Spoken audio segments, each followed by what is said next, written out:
महीना ले जेल में काट सही के दुखियो पीरा।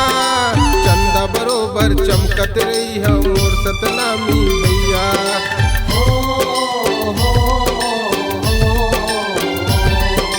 9 महीना ले जेल में काट सही के दुखियो पीरा। चंदा बरोबर चमकत रही है मोर सतनामी भैया।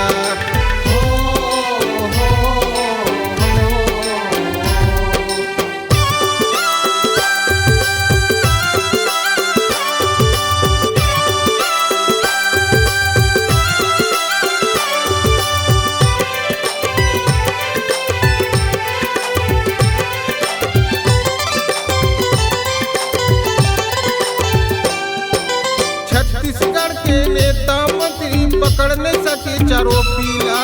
पकड़ पकड़ के जेल में डारिस मोर निर्दोष सतनामीला।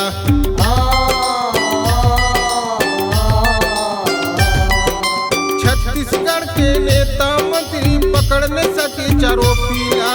पकड़ पकड़ के जेल में डारिस मोर निर्दोष सतनामीला।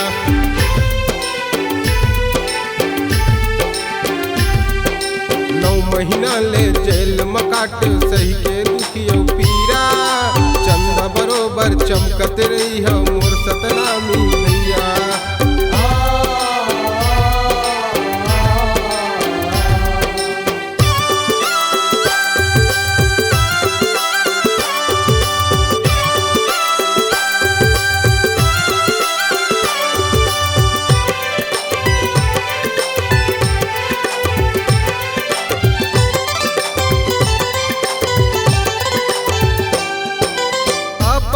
के खातिर भैया खूब लड़े लड़ाई। जानर पन मोर कर दिन भैया मोर सतनामी भाई।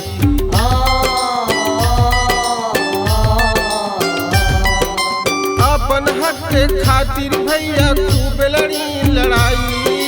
जानर पन कर दिन भैया मोर सतनामी भाई।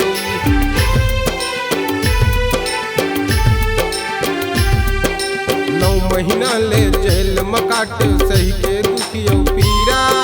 चंदा बरोबर चमकत रही है मोर सतनामी भैया।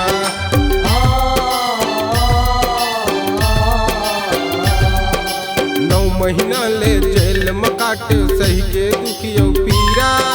चंदा बरोबर चमकत रही है मोर सतनामी भैया।